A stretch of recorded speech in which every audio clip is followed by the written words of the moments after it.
Diarreia por Clostridium difficile.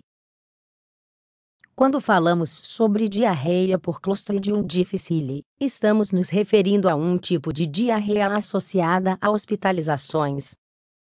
É muito mais comum entre pessoas que permaneceram internadas em hospitais do que no restante da população.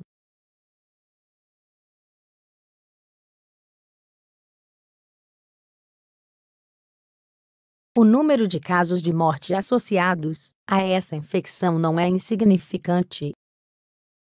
A diarreia por Clostridium difficile é causada por um micro-organismo muito resistente. Essa bactéria pode sobreviver no meio ambiente por longos períodos, mantendo a sua capacidade de infectar.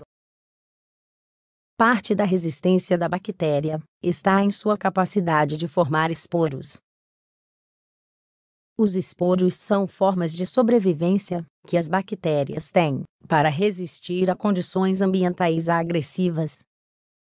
A via de transmissão da diarreia por Clostridium difficile é fecal-oral.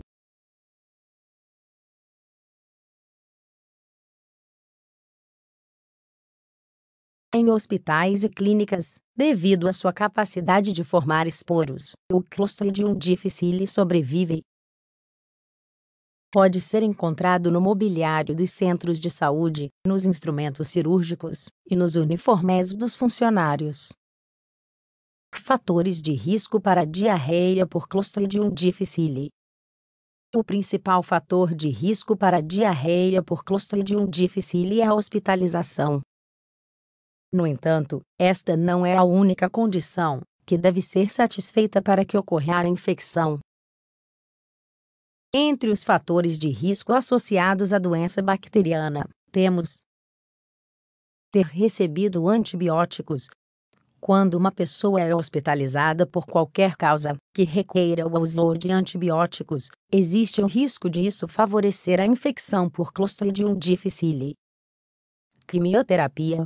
Pacientes com câncer em regime de quimioterapia estão mais propensos a ter essa diarreia. Internação de alto risco. Entre os pacientes internados, o risco é maior naqueles que passamos dias em unidades de terapia intensiva. Idade. Mais casos foram registrados entre pessoas com mais de 64 anos. Imunossupressão. Pacientes com déficit na imunidade, devido à patologia de que sofrem, ou aos medicamentos que recebem, ficam expostos ao Clostridium difficile e à diarreia. Esses pacientes também tendem a permanecer internados por longos períodos devido à sua imunossupressão. Procedimentos endoscópicos. Quando a hospitalização é combinada com algum procedimento invasivo, uma endoscopia digestiva, por exemplo, o risco aumenta.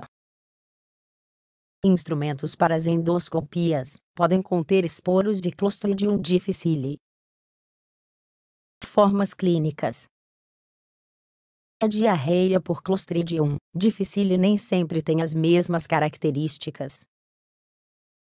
De acordo com a sua gravidade e a presença ou ausência de determinados sintomas, algumas formas clínicas da doença foram estabelecidas. Portador da bactéria. Algumas pessoas estão colonizadas pela Clostridium difficile sem ter diarreia. Em geral, são pacientes que passaram por uma internação hospitalar relativamente longa. Sem colite. Estima-se que 1/4 das pessoas que tomam antibióticos por um longo período ou desenvolvem diarreia por Clostridium difficile sem sintomas adicionais. Só aparece a diarreia, sem dor abdominal e sem febre. Colite não pseudomembranosa. Neste caso, a diarreia é intensa, com até 15 evacuações por dia. Geralmente, há febre, dor abdominal e sangue nas fezes.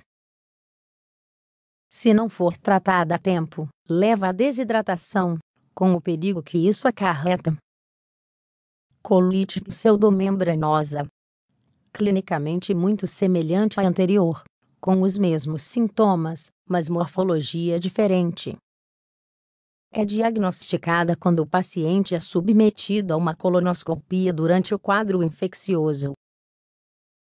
Neste estudo, são observadas membranas amarelas aderidas ao intestino grosso. Fulminante é a forma mais extrema e perigosa de diarreia por Clostridium difficile.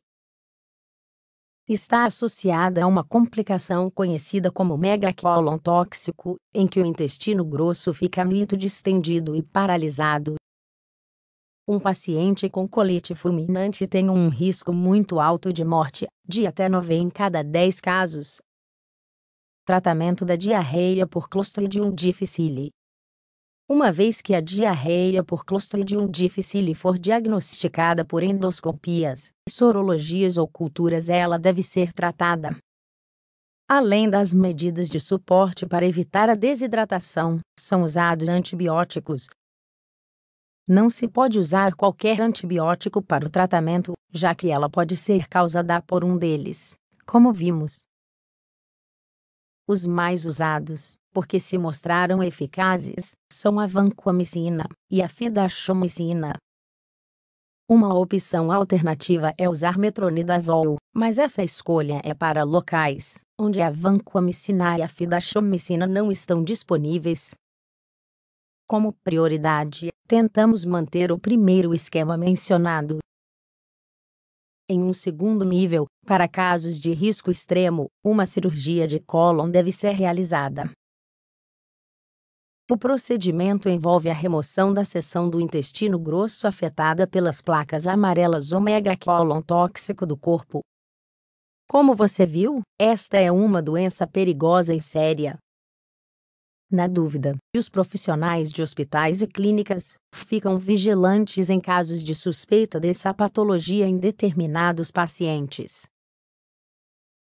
Com o tratamento imediato, o risco de mortalidade por essa causa é reduzido.